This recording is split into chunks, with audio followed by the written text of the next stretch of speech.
Thank you, Mr. Speaker. As a follow-up to my dear friend Frank Wolf from Virginia and the discussions he was having, this needs further emphasis. Here's an article from the Dallas Morning News dated 10 November 2013, The Triple Tragedy of Christian Persecution in the Middle East. It explains that Christians in the broader Middle East, it seems, are in the crosshairs. In September, 2 Taliban suicide bombers rushed All Saints Church in Peshawar, Pakistan, as worshippers exited. One exploded his bomb outside, one inside. 82 people were slaughtered. 82 people trying to peacefully attend a Christian church in Pakistan, where we are sending so much money, were slaughtered with no consequences coming from the Pakistani government that we keep engorging with our money. Back to the article in March, it says 2 churches and about 100 Christian homes were ransacked in Lahore.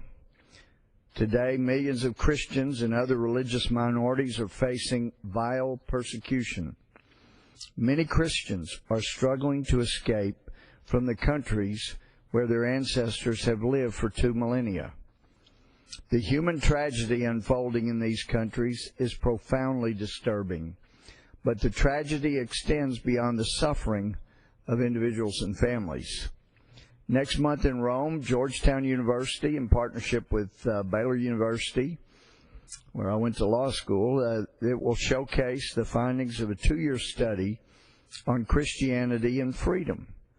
36 scholars assembled to discuss what Christians have contributed to freedom and prosperity in their own countries, and implicitly what will be lost if those countries are emptied of their Christian populations. Might be worthy of parenthetically inserting that in Afghanistan, where thousands of Americans have shed their blood for Afghan freedom, where billions and billions of dollars have been spent, we help them with a constitution that makes Sharia law the law of the land, that makes the president basically almost a dictator. As some of the regional leaders have told me, Dana Rohrabacher, Steve King, and others, look, if you would just help us with an amendment to the Afghanistan Constitution, we'd have a shot at staying alive after you pull out. The Northern Alliance that actually defeated the Taliban completely within a few months after we started providing them aerial support, embedded special ops and intelligence, less than 500, they defeated the Taliban, provided some weapons. They defeated the Taliban. People have forgotten, but for years in Iraq, people refer to Afghanistan, even Senator Obama. That's where the real fight is. That was where it was done well, and it was done well. The Taliban was defeated. It was routed by some of the most incredible and fearless fighting led by General Dustam. We got people in the administration now calling him and others war criminals because they fought for themselves, their own freedom, to rid themselves of tyrannical, radical Islamists. They're Muslims. They're my Muslim friends. They defeated our enemy. They are the enemy of our enemy. And yet this administration is releasing Taliban. One of the Taliban leaders that's been on national Afghan television was released from Guantanamo by this administration for humanitarian purposes. And the humanitarian purposes are now he's back leading Taliban and making clear that the Taliban will control all of Afghanistan once the United States pulls out. He likes to talk in terms of how the U.S. has been greatly defeated, and that's why we're begging the Taliban, offering to buy them things, give them things if they'll just let us exit gracefully. We are embarrassed around the world. We do not longer have the world's respect. A lot of countries that have never admired us, tyrannical leaders who have not admired the United States, because we're the only nation that I'm aware of in the history of the world that shed our blood and our treasure for other people to have freedom. That's why they still speak Japanese in Japan. That's why they still speak German in Germany. We've never been about building some great empire. We've been about freedom, liberty. No other country's done that. No other country for the cause of liberty for people they didn't know. And now it seems that this administration keeps committing us to support countries that are persecuting Christians, persecuting secularists, persecuting those who do not have the strict radical Islamist beliefs that the radical Islamic believers have, the leaders as radical Islamist believers have. This article in the Dallas News goes on and says the countries include Egypt, where the Holy Family fled when Jesus was a baby. Many Christians now are exiting Egypt in the wake of the badly misnamed Arab Spring. In August alone, scores of churches were torched, some of them dating to the 5th century. They include Syria, Paul's destination when he was called by Jesus. Today, many Syrian Christians have fled, fearing the prospects of an Islamist regime. One village, Malula, is one of the last places on earth where Aramaic, the language of Jesus, is still spoken. In September, it was overrun by Islamist terrorists.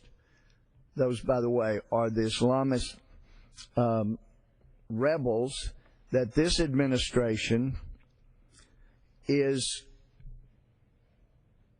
supporting. It's been publicly reported. This administration, without Congress taking a move to stop him, has sent tons and tons of weapons to the radical Islamist rebels in Syria who are raping, torturing Christians in Syria. If there is a God, as I know with all my heart there is, if the God that had his protective hand on Israel until Israel stopped honoring the God of Abraham, Isaac, and Jacob, if that God exists, as I know in my heart he does, then how long will he continue to have a hand of protection on a nation that has, in the last 2 years, repeatedly betrayed and stabbed Israel in the back, taken whatever actions it could to prevent Israel from defending itself? And this last act of ignorance in trying to negotiate with Iranian terrorist leaders who want the little Satan, Israel, wiped off the map, made that very clear, who want the great Satan, the United States, wiped off the map. Of course they will talk to the United States. Of course. They're working as allies with North Korea. And North Korea can explain to them, as we talked about here on the floor, how in 1994 they convinced Bill Clinton, Matt Albright, and Wendy Sherman, who was the policy director for North Korea for the Clinton administration, to do a deal where the United States would give them nuclear reactors, help them get them running, fuel, whatever they needed, and in return, we were basically asking them to renounce nuclear weapons and promise they wouldn't develop nuclear weapons. And we additionally agreed to not be inspecting their nuclear facilities, which actually allowed them to develop the nuclear bombs and the ballistic missiles by which they are assisting Iran. Wendy Sherman actually briefed this Congress this week. She is the lead negotiator for the Obama administration. I mean, that makes as much sense as an administration hiring a company to do an absolutely essential, critical website for people's health and well-being as someone who has no track record of being terribly successful. I mean, surely an administration wouldn't do that. Oh, yes, they did do that with Obamacare. Oh, yes, they are doing it in negotiating with terrorist thugs who want us wiped off the map. I mean, this is the same kind of inane thinking that would have an American president in 1970s proclaiming the Ayatollah Khomeini as a man of peace when he was a terrorist and took over a nation and its military for the first time in generations, that a terrorist Islamic leader had been the leader of a country with a powerful military. Another article from townhall.com, December 5th, 2013, by Con Carroll.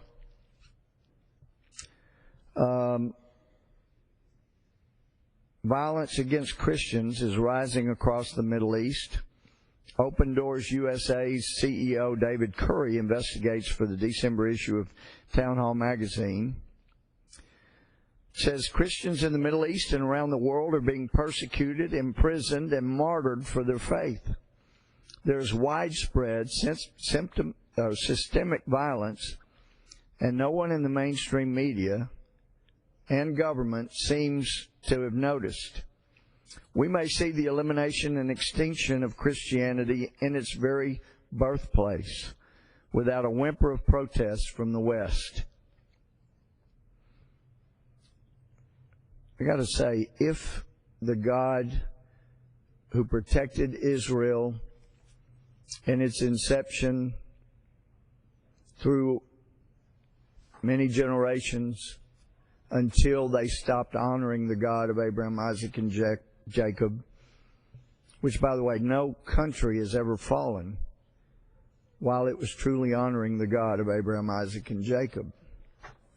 So if you were completely irreligious, completely atheistic, but you wanted to have a free country and you wanted to have it safe and protected, then it would sound like, from historical purposes, that it might be a good thing to encourage those who believe in God to keep doing so, because when a nation's leaders honor that God, that nation is protected.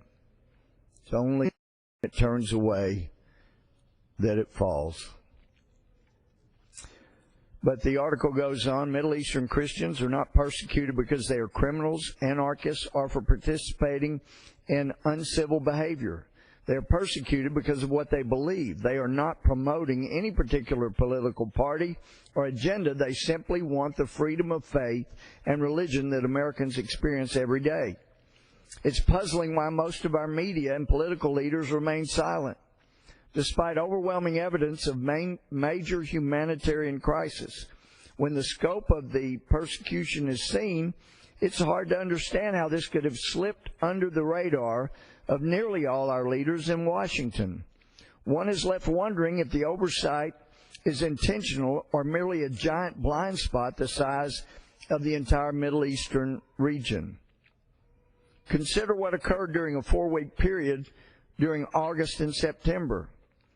Syrian rebels attacked the historic Christian enclave at Malula, damaging some iconic churches while driving out most of the Christians as well as other residents. Jihadi terrorists blew up a church in Peshawar, Pakistan, taking more than 85 lives and injuring many more.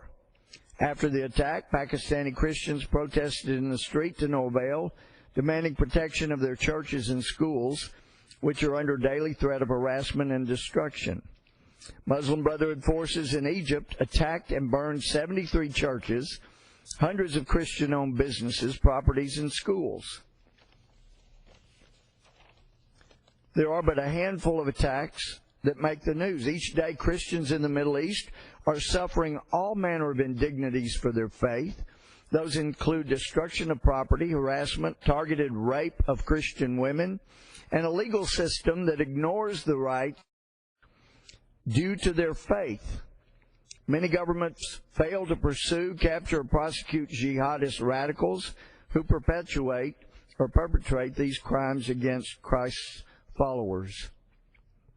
And it goes on to talk about a broader pattern, leadership in a vacuum. An article from crossmap.com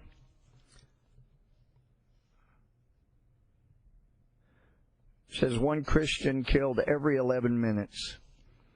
The UK Parliament is told Christianity is, quote, the most persecuted religion, unquote.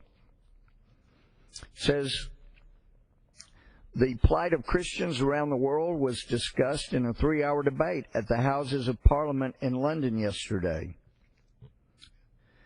Members of the House of Commons were told that the persecution of Christians is increasing, that one Christian is killed around every 11 minutes around the world, and that Christianity is the, quote, most persecuted religion globally, unquote.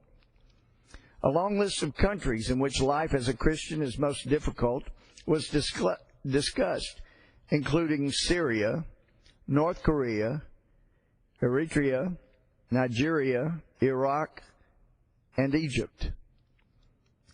MP Jim Shannon said the persecution of Christians is, quote, the biggest story in the world that has never been told, unquote. He said that although the right to freedom of thought, conscience, and religion is enshrined in the Universal Declaration of Human Rights, there are many countries in which these rights are not given. Shannon alleged that 200 million Christians will be persecuted for their faith this year, while he said that 500 million live in dangerous neighborhoods.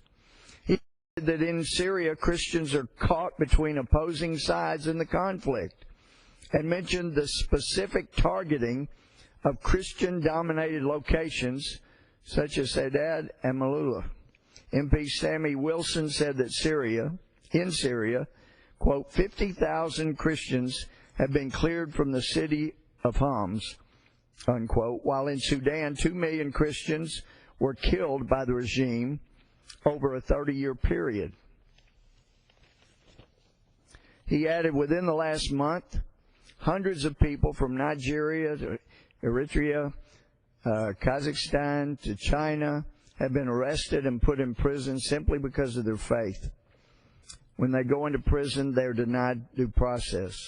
They are denied access to lawyers. They're sometimes even denied knowledge of the charges facing them. They can languish in prison for a long time and in horrible conditions. This is not only happening in Muslim countries. From Morocco to Pakistan, Christians in Muslim countries are under threat, but it happens elsewhere too. There's an article from Religious Freedom Coalition from October 18th of this year. It says on Wednesday evening, Senator John McCain was on NBC Nightly News and was asked what he thought about Congressman Louie Gohmert suggesting that he was supporting al-Qaeda-linked groups in Syria. To this, McCain responded that he considered Representative Gohmert to be a, quote, person of no intelligence, unquote, clearly suggesting that Gohmert was dim-witted and not worthy of dealing with. In responding to McCain's attack on his intelligence, Gohmert issued the following statement to the media. Quote, obviously, Senator McCain would be better off with no intelligence since he doesn't know that the Syrian opposition he met with is infested with al-Qaeda and terrorist kidnappers. His intelligence even caused him to support the Muslim Brotherhood in Egypt that burned churches and killed Christians, even as the senator stood against the will of the massive majority of Egyptians, including moderate Muslims, Christians, and secularists, who demanded the Muslim Brotherhood extremist persecutions must end. And I want to add here, this administration has supported the Muslim Brother leadership of President Morsi in Egypt while Christians were being persecuted, and as the largest arising gathering of people in protest in the history of the world rose up in Egypt and demanded an end to the radical Islamic rule of President Morsi after he had vastly exceeded repeatedly the constitutional powers. And as they have told me, my last trip to Egypt, unfortunately, the Constitution that we should have helped them do a better job with did not include any provision for impeachment. Can't understand why the Obama administration would not have encouraged a country developing a new constitution to put in a provision for impeachment. Don't know why this administration would not have encouraged that, but it wasn't there. So when President Morsi vastly exceeded the authority of the Constitution and began moving toward being a monarch, millions of people, reported 20, 30, 33 million Egyptians rose up, 90 million people in the whole country. They rose up and demanded that the president be removed. The Christian Pope in Egypt told me personally, he said, this was the will of the people. Please tell the administration and people in America, this was not a coup. This was the people of Egypt rising up. As he talked about arm in arm, the moderate Muslims, secularists, Christians joined hands, joined arms, and protested and demanded that the military remove President Morsi. And they did. And as these articles have talked about, the violence in August, the violence in this summer against Christian churches, 73 or so burned down, Christians killed and tortured, that was by the Muslim Brotherhood. And because the people of Egypt and the military could see the persecution of Christians and they wanted to stop it, they basically disbanded the Muslim Brotherhood as a party, as an organization in Egypt, and the burning of churches stopped, and the persecution of Christians stopped. And to such a great and noble thing that the Egyptians have done in bringing an end to this radical Islamist Muslim Brotherhood control of Egypt, and bringing an end to the burning of churches, bringing an end to the killing, torturing of Christians in Egypt, how has this administration reacted to reward Egypt for doing such a noble thing? The aid that this administration was providing to Egypt when it was controlled by the Muslim Brotherhood has now been cut off because the Egyptian people had the temerity to demand an end to radical Islam's reign and the killing and persecution of Christians.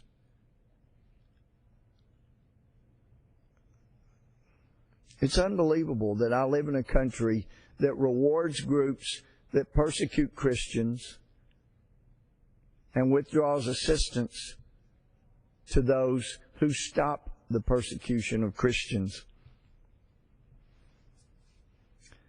This article says, of course, McCain is doing exactly what someone who has been busted usually does, smears his accuser. Why else would McCain defend the likes of Reid, Schumer, Durbin, while accusing Gohmert of having no intelligence? The answer is that Gohmert is doing what no one at his level or higher is doing. He's calling McCain out for siding with America's enemies. Those were comments of former PLO terrorist Walid Shubat. He has seen the light, ended his time as terrorist, and is trying to educate people on the dangers of radical Islam.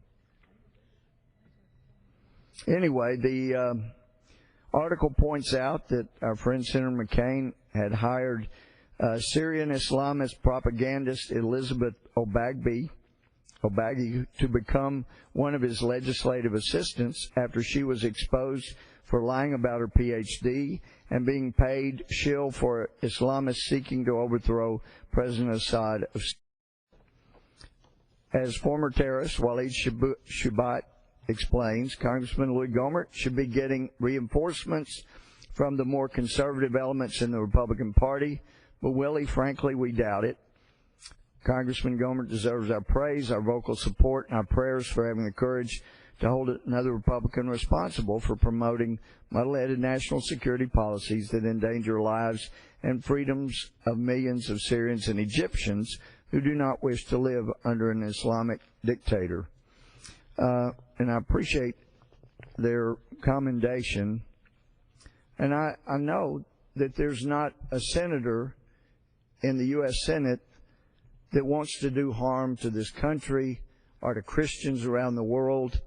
But that is why it's so important to take a look at what this country's, this administration's policies are doing to the cause of persecution of Christians around the world.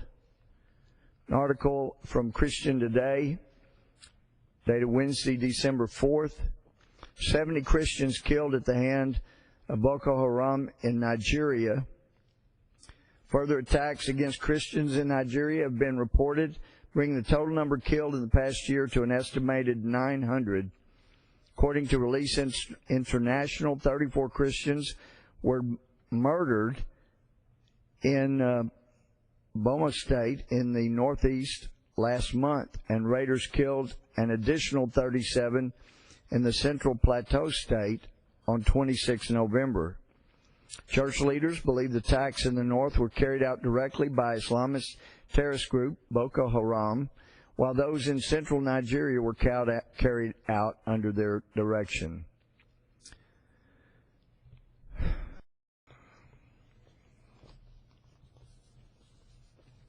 It is tragic what is going on around the world right now in the persecution of Christianity, or as the UK Parliament was told,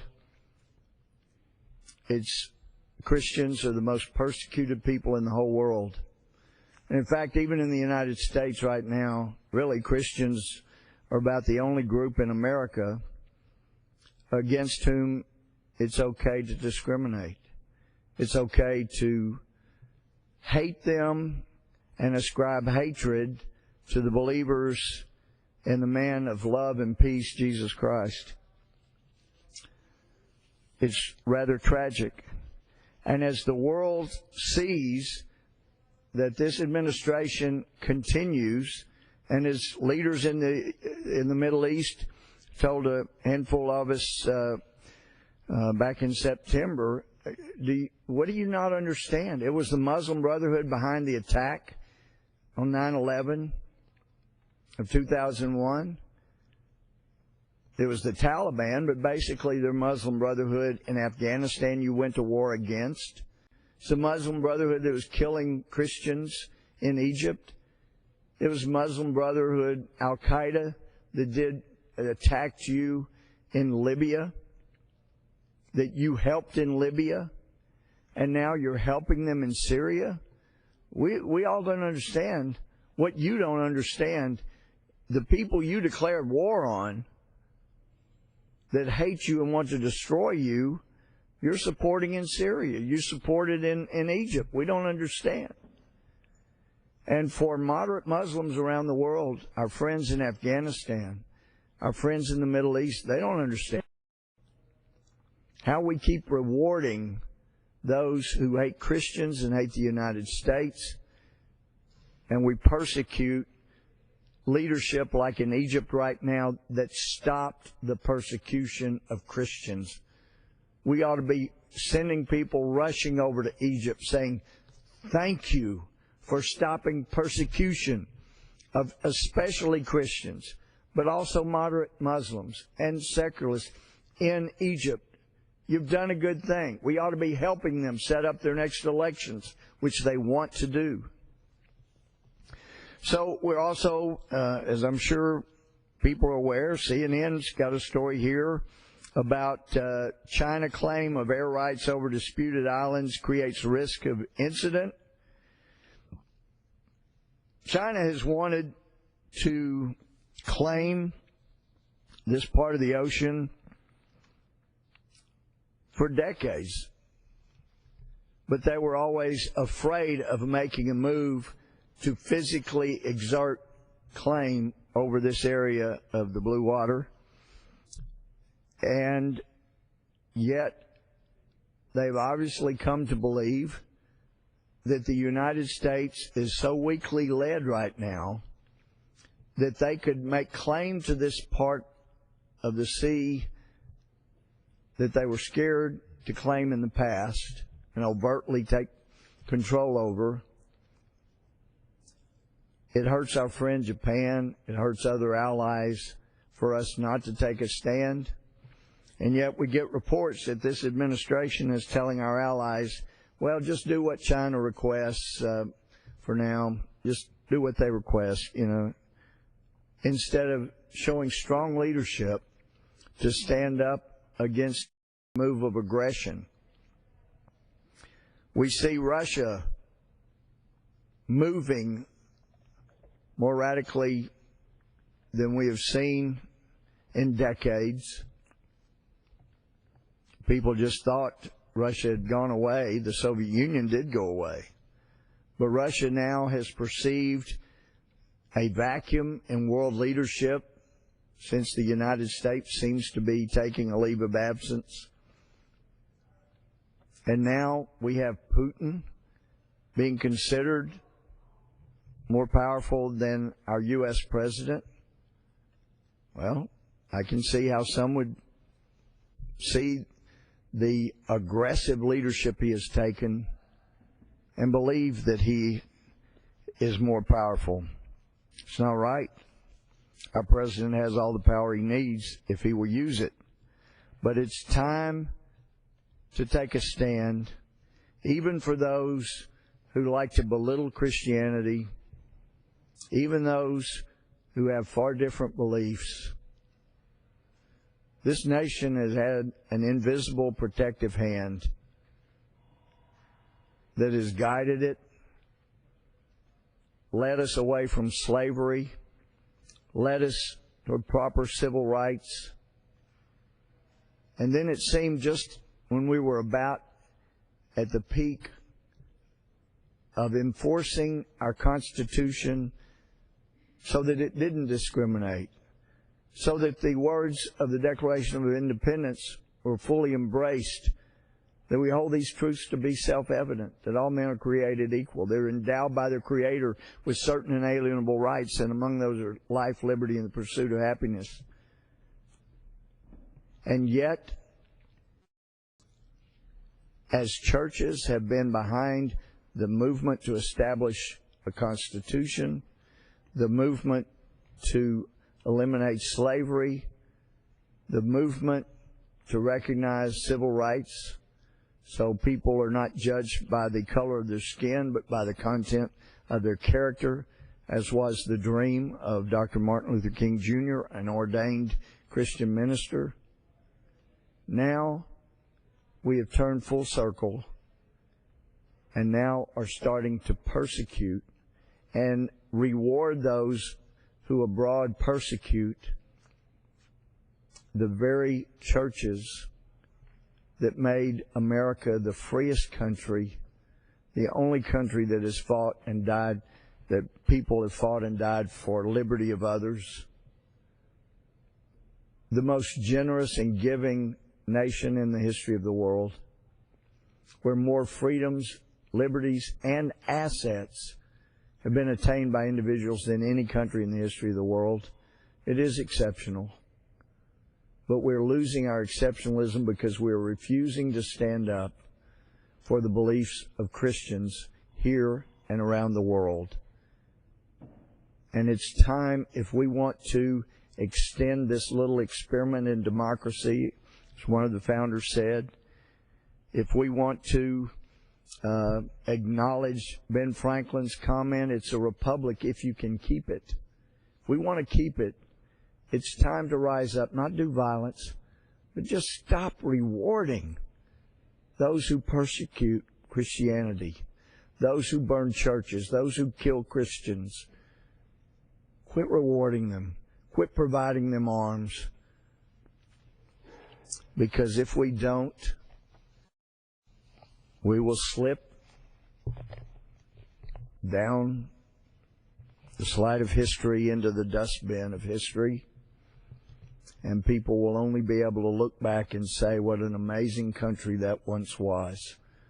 I'm here in Congress because I believe we have the chance to salvage this great country and get back our international leadership we once had and stand for freedom of religion in the world and in America.